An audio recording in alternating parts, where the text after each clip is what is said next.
All right, sorry guys if my voice is a little off. As you guys know me very well, I'm very passionate and high energy out there on the field. But first off, I gotta give God all the glory and thank you, Jesus, for the opportunity to coach this team. Thank you, Jesus, for the victory. And I serve a champion, and my Savior died on the cross, but He rose again 3 days later. That's my King. That's my foundation, and I'm proud of our team going out there playing their absolute tails off.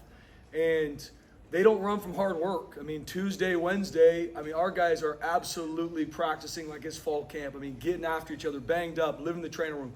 Practice performance equals game reality, and that's what these guys do. And they absolutely love their teammates.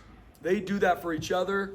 They do that for Bronco Nation. I have to give a shout out to our fans, Bronco Nation. That was electric on that field tonight, and that was a huge advantage for us. Will continue to be a huge advantage as we go through this season. Thank you for everybody that showed up. We got, as a team, got to keep learning, keep growing. Our best football is in front of us and has to. The best teams continue to learn and get better week to week, and that's what I'm excited for. But I got to give just a shout out to our team in general, how hard they play. They play for each other. Still a lot to clean up, but I'm proud of this team. I love coaching this team. There's nothing I wouldn't do for them, and I know there's nothing they wouldn't do for each other. So I'm proud of how we came out. We knew starting on the offensive side, we knew that their defense was going to play really hard, and they did. Coach Cutter had a great game plan going into this. And, Ashton Genty, a guy that's an even better person than he is a football player. You talk about a guy on Tuesday practice sprints across the field to go grab a receiver that made a play and said, that's what he needs you to do in the game. That's what he needs you to do in the game. That's what I've been waiting to see. This is Ashton Genty. He's not worried about how many touches he's going to get, how he can get through practice. He cares about his team. And that showed tonight. A bunch of guys stepped up. Maddox, I thought, made good decisions with the football. Still a lot of the meat on the bone with him in our pass game. No sacks tonight. Our offensive line continues to battle. We continue to rotate guys through. Coach Keene does a great job with that. And we're continually able to make explosive plays. And even when we need to grind a team down, our offense can do that. We still got a long way to go, and I'm excited to keep learning and growing. I'm so proud of our defense. Coach Shenander and the plan he put together. We knew going into this game that number 10, Mateer, was going to be one of the best quarterbacks we see all season. He's one of the best quarterbacks in the country. And being able to get, I think, 7 sacks tonight when they've given up 5 at this point all season long. Being able to get him off a spot. There's still there's some tackling out there we got to grow in. There's some fits we got to fit. But, that defense was relentless tonight. A bunch of TFLs, got them behind the chains, and stayed in the fight. Proud of them. So we got to just keep learning and growing. Right now, don't know exactly what happened with James Ferguson Reynolds. We'll find out. They told me that he was obviously out of the game. It was a big hit on him. I'm not going to talk about that in detail, but we'll find out more about that injury as we go through this week. But I was proud of, even Jarrett stepping up on kickoffs, being able to get some touchbacks that we needed. So a bunch of guys stepped up. It's a team win. For me, when we look at it, we're going to keep learning and growing. That's what it is. It's not the opponent's nameless and faceless. What did we learn? Where are we growing to? And it's going to be no different with our team on Monday. You talk about finishing games offensively, last 4 drives, all touchdowns. How happy does that make you as a coach? It's huge. That's championship football. And being able to, even sometimes we got behind the chains, find a way to make it 3rd and short, move the chains. It's huge. It's the efficiency of our offense. Like I said, our coaches do a great job with the details, and our guys practice like that. Our guys go out there and practice their tails off. Our scout teams work their tails off to give our offense and defense the best looks. But being able to go out there and have 4 touchdowns to finish a game, that's how you put a team away, especially a really good football team like Washington State. And they've showed time after time this season, down 2 scores, down 10 points, down a touchdown, able to come back and win, and being able to put them away there in the 4th quarter was huge. You look at coming out of halftime, Washington State goes on an 8-minute and 4-second drive, and they don't come away with points. How big was that play by Rodney Robinson and knocking out a field goal range? Huge. And we talk a lot about it as a defense. Keep swinging. Keep swinging, stay in the fight. That's an explosive offense, one of the most explosive offenses in the country. So just because they get a first down, don't let it turn into a touchdown. Get them down. Give us a shot. And great call by Coach Chin's Rod in space. Number 10 is one of the hardest guys to take down in space across the country. And that huge play to get him out of field goal range, flipping the field, getting our offense back out. Those are game-changing plays. And so I'm proud of those guys making it. John Mateer took his first carry of the night, 52 yards. Mm-hmm. You finished the night with 20 carries for 28 yards. Mm-hmm. How impressive is that? I'm just, once again, hats off to our coaches. They had a great plan. They knew going in what we needed to do. Coach Nander does a great job with our defense and stayed in it. That first drive was 3 plays and a touchdown. In the first play, the best player on the field takes off for whatever it was, like you said, Jay, over 50 yards. Hey, stay in it. Correct it. Get it fixed. what did we learn from that drive? What can we fix? And our guys did that. And they stayed in it. And we knew they were going to get some yards, but get them down, make a tackle, work to punch the ball out. I mean, a huge interception at the end of the second half by Ty Benefield. That's our first interception of the season. So I'm hoping they come up plenty now.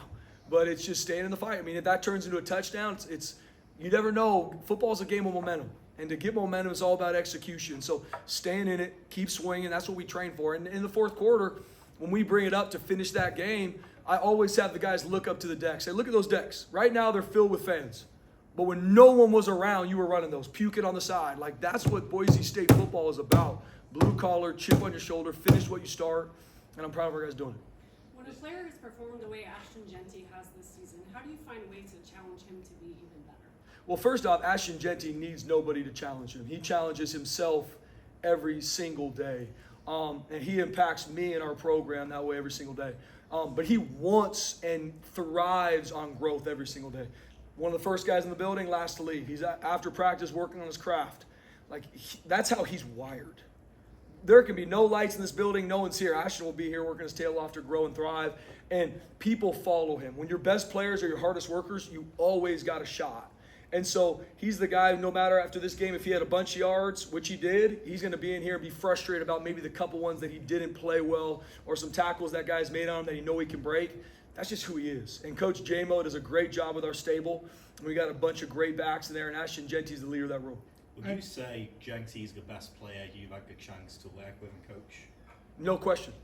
And once again, not just because of what he does on the football field, I have privilege that you guys don't have to see him every single day.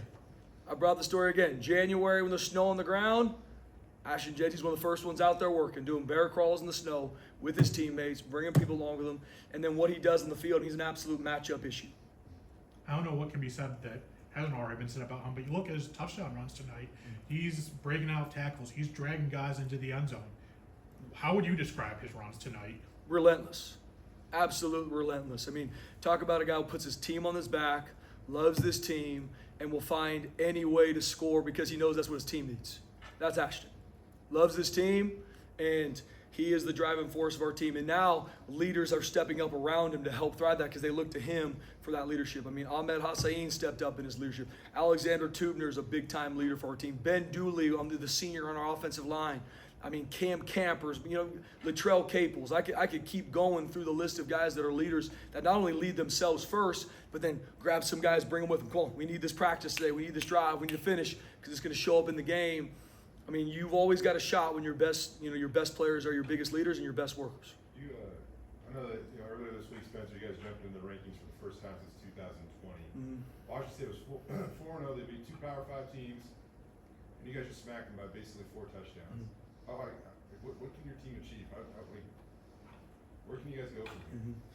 It's all about what do we learn and where we're growing to, Jay. And that's no different. I'll be honest, what I told our team on Monday was ranked top 25, biggest game in this, in years on the blue. Doesn't matter. What do we learn? Where are we growing to? Because the opponent is nameless in faces. We do a great job prepping for them, but it's all about how are we growing.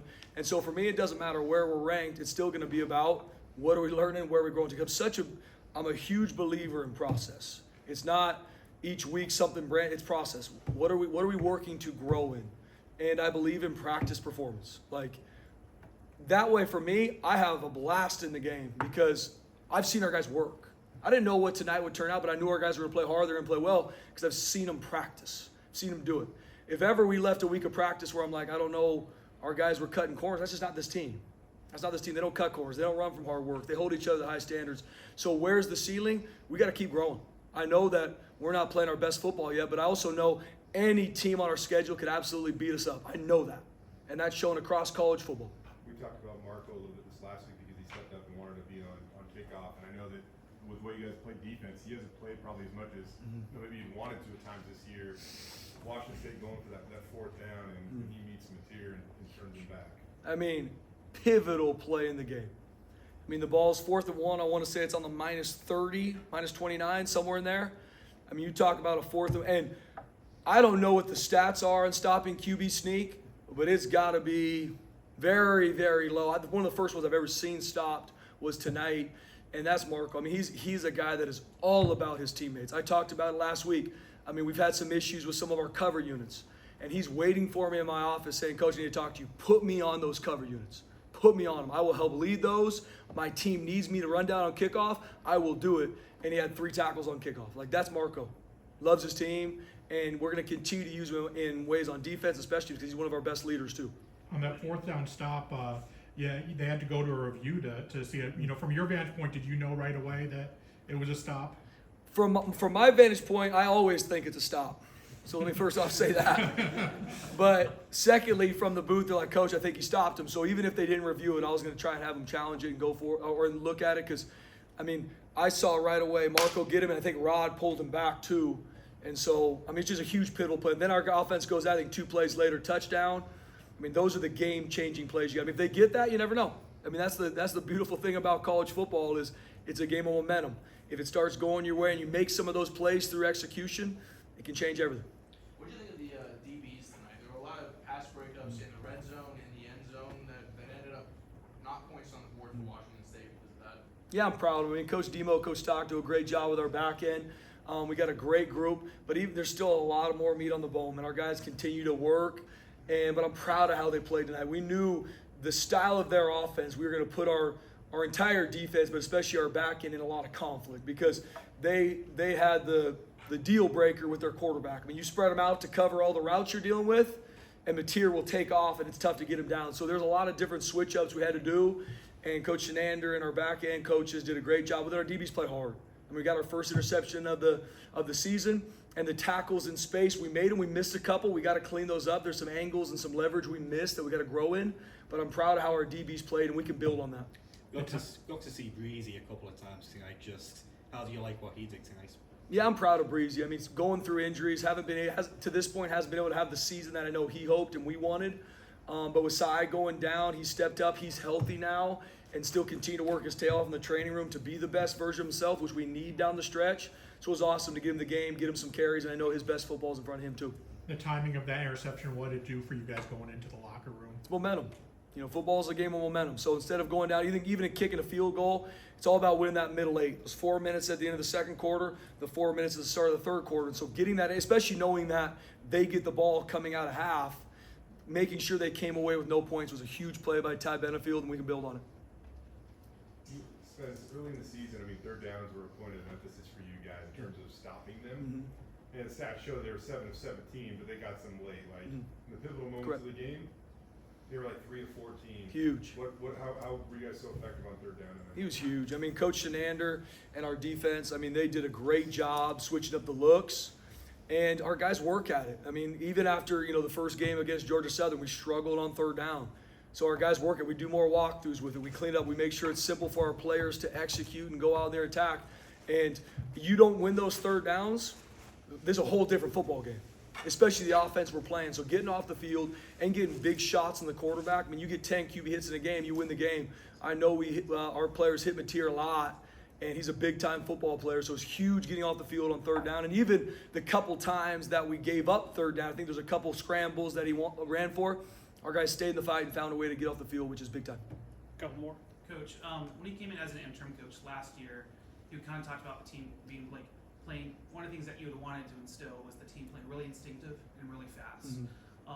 Have you seen that progress? Because I think you saw that tonight. Yeah. Why is that important to your philosophy as a coach, and why is that important? Yeah. Well, it goes back to the practice performance, because if you perform the way you're supposed to in practice, and our guys, like I keep saying, our guys work their tails off on Tuesday, Wednesday, which are our big work days. You do that so that you have the confidence to absolutely cut it loose on Saturday and play fast. Doesn't mean I never say play perfect, but I want our guys having the confidence and the beliefs when they step on any field, on the blue, in an away stadium, they play fast for their brothers because they know they've trained to do that. And that's the only way to play this game. I don't want any player on our team to ever fear failure. Attack success, and that looks like a group of 11 guys playing their tails off, playing fast every snap. It matters to me, and that's what we're going to continue to build. Anything else? I got one more. Yeah. Spence, I'm taking a shot at this. Like, publicity matters. Perspective matters in order to build your program, Yep. right? I know nothing's given, everything's earned. I get it. And I think for a while there, it's like Boise State was working off their reputation from the past. They'd start in the preseason poll, fall out of the rankings. Now you guys are doing the opposite. What does it mean to you to be climbing? Yeah. No, it's a great question, Jay. I mean, that's why, I mean, our core values are the 5 letters and climb, because I believe that's life. Like, everything's a journey. And it doesn't matter what media or people tell me our team is ranked or what we are. Obviously, that's the reality. But for me, it's all about what are we working to? What are we climbing to? Because that's life. I mean, life's not about mountaintop experiences. This was a huge win for our program. Huge win. Cannot be more proud of our players cutting it loose. But tomorrow, we flip the switch, we're on Utah State. And it's climbing to the next mountaintop that we got to work to a week from now to play a really good opponent, Utah State. That's life, that's football, which teaches you about life. And that's what I love. I get so much joy seeing our players work their tails off when no one's around and then put it on full display when the nation's watching, because I know it teaches them so much about life. It doesn't mean it's going to be perfect, but when you work your tail off, you always give yourself a shot to be successful. And that's what I'm excited for this program, to keep climbing, to keep growing.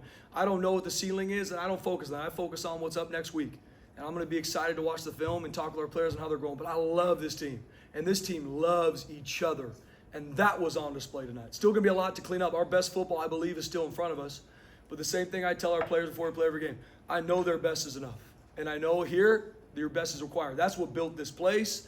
That's what built Boise State football, was blue-collar guys, chip on their shoulder, that continue to work for their teammates because they love each other. And so where the ceiling is, where we're climbing to, I don't know. I'm going to leave that in God's hands, but I'm excited to keep learning and growing. All right, thank you. Appreciate you guys. Thank you.